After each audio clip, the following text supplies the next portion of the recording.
Ya kita mau berharap apa? Kalau sekarang banyak orang yang mengkritik, kemudian kecewa dengan Gibran, mempermasalahkan kenapa dia tidak salaman dengan AHY, ya mau gimana, lawang dia emang begitu.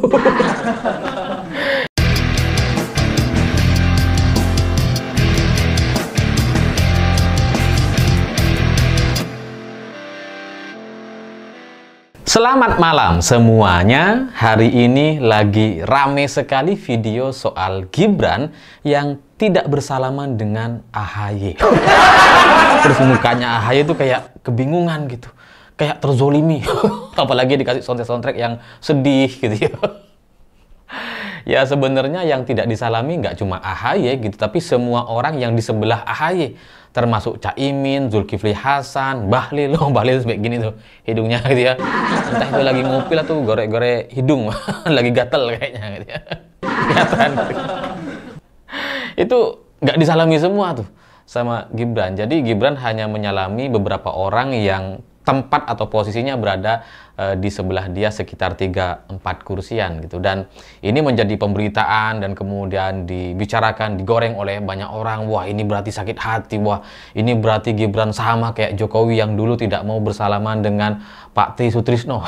Ini sama dengan Jokowi yang pendendam dan sebagainya. Jadi ya banyak orang kemudian membicarakan soal video Gibran tidak bersalaman dengan AHY, padahal sebenarnya yang tidak disalami itu ada banyak gitu. Dan semuanya ketum partai gitu kan. Tapi bagi saya, ya ini tetap saja ada dua kemungkinan gitu ya. Kemungkinan yang pertama ya mungkin seperti yang disampaikan oleh netizen bahwa ini tensinya memanas dan sebagainya. Ya mungkin karena politik kita akhir-akhir ini memang agak panas setelah amnesti abolisi, masih akan ada amnesti jilid 2 gitu. Masih ada usulan pemakzulan dan sebagainya. Ijazah Jokowi masih belum selesai gitu. Jadi tensi politiknya memang sangat tinggi sehingga beberapa waktu yang lalu Gibran juga bertemu dengan Dasko dengan harapan ini bisa menurunkan tensi politik. Dan kalau soal AHY gitu, kenapa ini kemudian terlihat sangat mencolok sekali, kelihatan AHY kayak bingung kenapa nggak disalami. Ya kalau ini soal tensi politik yang meninggi ya mungkin karena Demokrat dianggap adalah pihak-pihak yang mendorong atau mendukung soal ijazah palsu, dan itu sesuai dengan tuduhan-tuduhan para buzzer dan relawan-relawan Jokowi yang menyebut partai biru gitu ya. Dan Demokrat sudah menyampaikan klarifikasi sebelumnya tidak terlibat dan tidak mengerti terkait isu ijazah palsu, dan Roy Suryo juga sudah bukan bagian dari partai Demokrat sejak 5 tahun yang lalu. Jadi ya mungkin ada nuansa-nuansa balas dendam atau cerita-cerita kelam di masa lalu soal Demokrat yang mau diambil alih, mau dirampok sama Muldoko KSP katanya gitu ya, atau cerita soal ijazah palsu atau pemakzulan Gibran yang kalau sampai itu terlaksana, Gibran dimakzulkan, maka orang-orang berspekulasi bahwa yang paling diuntungkan nanti adalah AHY, karena kemungkinan besarnya nanti Prabowo akan ambil AHY gitu, karena ya ketua partai Demokrat gitu, dan kemudian punya kedekatan dengan Pak SBY, dan ini adalah mengulang cerita atau rencana di tahun 2024 lalu, karena awalnya dulu kan Prabowo AHY maunya gitu ya, tapi kemudian terus digeser sama Gibran gitu. Jadi ya mungkin ada nuansa-nuansa atau cerita politik yang cukup panas sehingga kemudian membuat Gibran jadi males atau nggak mau salaman dengan AHY dan orang-orang yang ada di sebelahnya. Kalau soal Caimin, Zulkifli Hasan, Bahlil gitu ya, sebagai sesama ketua partai politik, nggak tahu aku salahnya di mana. Ya karena banyak sekali gitu ya. Kalau dengan AHY kan, wah itu soal cerita Demokrat dengan Jokowi yang sangat-sangat ya, romantis lah di masa lalu gitu kan. Kalau Caimin, Bahlil atau Zulkifli Hasan mungkin karena ini kalau berkaca kepada analisa pertama terkait tensi politik yang meninggi gitu ya, mungkin karena ketum-ketum partai ini tidak ada satupun yang mau membela Jokowi ketika dituding ijazahnya palsu gitu ya, karena Pak Jokowi harus sendirian bicara, harus lapor sendiri, harus klarifikasi sendiri gitu. Jadi ketum-ketum partai yang sebelumnya katanya tunduk ikut gitu ya partainya Jokowi dan sebagainya, itu sekarang sudah mulai melupakan atau sudah sangat jauh sekali dengan Jokowi dan mendiamkan isu-isu atau serangan-serangan politik yang dialamatkan kepada Jokowi gitu. Dan ketum-ketum partai ini seperti Caimin, Zulhas atau Bahlil juga ya nggak ada komentar dari mereka terkait rencana pemakzulan Gibran. Mungkin juga itu yang membuat Gibran jadi nggak ada gunanya lah salaman sama mereka. Bikin males dan sebagainya. Ya kalau itu alasan utama atau yang membuat Gibran jadi malas untuk salaman dengan mereka, ya bisa jadi setelah ini rencana pemakzulan itu benar-benar akan terlaksana.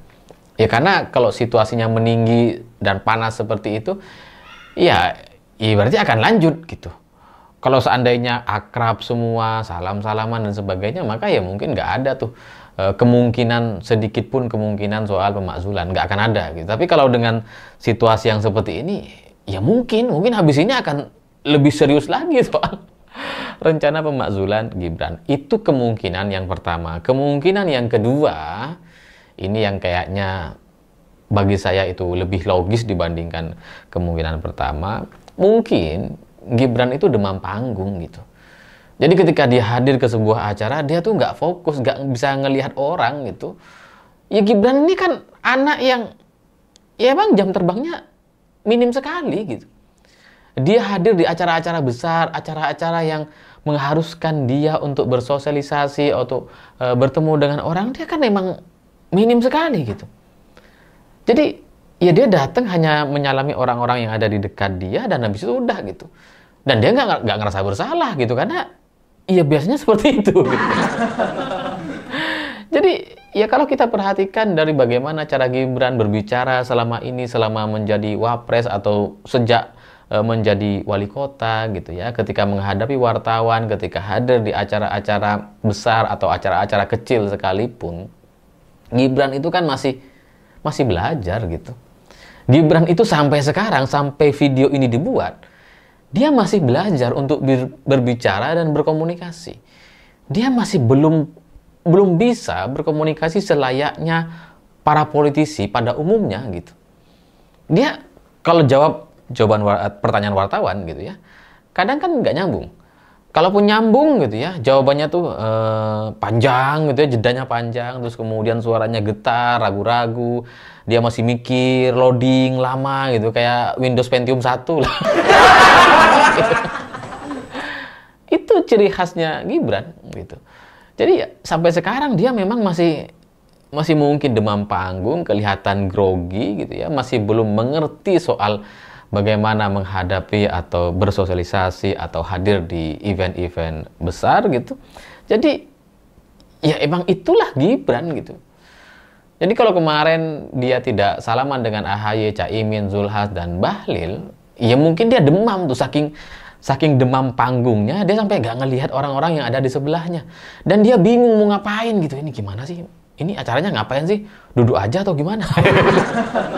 Dia stres tuh sebelum datang gitu. Kelihatan dari mukanya gitu kan. Ya karena saya bisa memahami apa yang sedang dialami oleh Gibran karena saya juga mengalami situasi yang semacam ini beberapa tahun yang lalu gitu. Ya karena usia Gibran ini kan cuma beberapa tahun di atas saya atau sedikit tua di atas saya gitu. Ya bisa dibilang kami ini ya seumuran sebenarnya gitu, meskipun dia lebih tua sedikit lah gitu. Ya saya bisa mengerti dan memahami bagaimana mental atau jam terbang yang dimiliki orang yang seusia saya seperti Gibran ini gitu. Dan ya terus terang kalau soal organisasi, soal bertemu dengan orang, soal negosiasi, soal berkomunikasi dengan orang, ya mungkin jam terbang saya lebih banyak dibanding Gibran gitu. Ya ini bukan sombong ya, tapi kenyataannya memang seperti itu. Ketika 2014 lalu, ketika Gibran hadir di acara pelantikan Presiden Jokowi waktu itu kan kelihatan sekali gitu. Anak ini songong, tengil, yang rambutnya masih berdiri ngepang gitu ya. Terus dia marah-marahin wartawan, itu kan ya menunjukkan bahwa jam terbangnya emang masih nggak ada gitu. Padahal 2014 lalu saya sudah jadi relawannya Jokowi. Jadi secara jam terbang ya pasti dia minim sekali. Dia tidak pernah bertemu dengan misalkan pejabat-pejabat sebelumnya atas dirinya sendiri gitu. Ya pasti dia ketemu dengan pejabat itu karena ya anak presiden aja gitu. Bukan karena membawa nama diri sendiri dan organisasi yang berada di belakangnya. Nggak ada gitu. Jadi ya apa yang mau diharapkan dari anak muda yang secara jam terbang atau pengalaman politiknya memang sangat minim sekali. Mau gimana lagi gitu. Sehebat-hebatnya pelatih atau orang yang ingin mengedukasi atau menaikkan jam terbangnya Gibran itu nggak akan bisa gitu. Karena jam terbang itu kan soal waktu, soal waktu gitu. Bukan kemudian bisa diselesaikan dengan teori-teori atau latihan yang intensif gitu. Nggak bisa gitu. Jadi ya untuk orang seperti Gibran yang memang sangat minim sekali, memang untuk acara-acara kenegaraan, ya pasti dia masih bingung tuh. Kalau kalian temennya Gibran, stafnya Gibran, tanya aja tuh kalau lagi nongkrong tuh. Pasti deg-degan dia. Bingung, stres gitu mau ngapain. Jadi ya maklum saja gitu, kita maklumi kalau Gibran merasakan kebingungan yang seperti itu. Karena memang kualitasnya masih di situ. Gibran itu menjadi wapres karena dipaksakan saja, karena dia anak Jokowi. Kalau dia bukan anak Jokowi, ya nggak ada, dia tidak membawa apa-apa gitu. Beda misalkan seperti AHY gitu ya. Kalau kita tidak melihat AHY sebagai anaknya SBY, ya kita akan melihat AHY sebagai mantan prajurit TNI atau prajurit TNI yang kemudian mundur di tengah jalan. Kita masih bisa melihat TNI sebagai latar belakang AHY gitu. Tapi kalau Gibran, apa aja, Mbak? Ya sekolahnya di Singapura juga sekolah franchise gitu ya, atau cabang saja gitu. Lulusan Inggris tapi sekolahnya di Singapura gitu kan. Itu kan banyak, di Malaysia juga ada tuh gitu. Yang biasanya kualifikasinya tidak terlalu ketat gitu. Dan kemudian selain itu apa? Mungkin ya tukang martabak, pedagang martabak yang ya nggak ada emang kemampuan atau latar belakang yang kemudian membuat dia bisa untuk mengimbangi atau membawa diri dalam acara-acara kenegaraan seperti kemarin gitu. Nggak ada latar belakangnya gitu. Kalau yang lain misalkan siapa? Tom Lembong lulusan Harvard misalkan gitu. Anies rektor termuda, Pak Ganjar misalkan kader PDI Perjuangan yang memang sudah lama DPR RI pernah gitu. Jadi tanpa nama orang tua gitu ya, tokoh-tokoh kita itu bisa kita baca latar belakang di balik mereka itu apa. Tapi Gibran sebagai wakil presiden hari ini faktanya nggak ada latar belakangnya gitu. Nggak ada yang bisa kita baca, nggak ada yang bisa membuat Gibran bisa berdiri sendiri atas nama dirinya. Sampai sekarang Gibran masih berdiri atas nama bapaknya, masih anak Jokowi, masih begitu gitu. Ya karena mau apa? Pengusaha ya nggak sukses-sukses banget gitu ya. Ya meskipun banyak yang bangkrut bahwa Gibran tambah kaya, ya iya memang gitu kan. Kaisang juga sama, usahanya banyak yang bangkrut tapi mereka tambah kaya misalkan. Ya itulah keajaiban gitu kan. Dan tapi di luar itu nggak ada gitu. Ya kader pecatan PDIP misalkan. Tapi kan jadi nggak enak untuk dibahas gitu.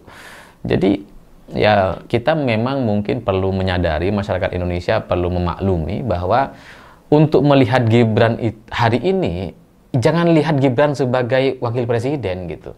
Tapi lihatlah Gibran sebagai pribadi yang memang minim sekali pengalaman, minim jam terbang, dan ya kita tidak bisa memberikan harapan tinggi kepada orang yang seperti Gibran.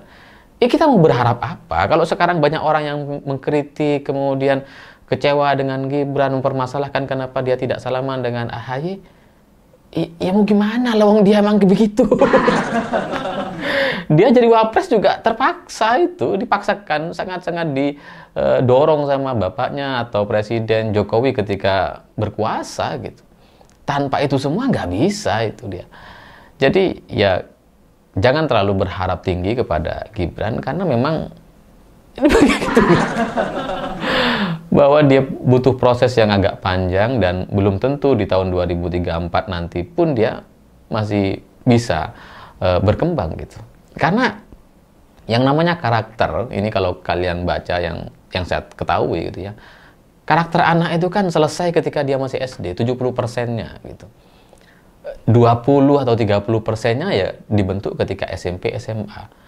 Nah, untuk usia seperti Gibran, udah selesai dia. Nggak bisa dibentuk lagi. Itu yang mau diharapkan. Jadi, ya sudah terima saja gitu. Kita punya wakil presiden yang seperti ini, dan itu yang sudah terlanjur dihasilkan dari Pilpres 2024 lalu. Saya pikir itu. Terima kasih sudah menonton. Begitulah kura-kura.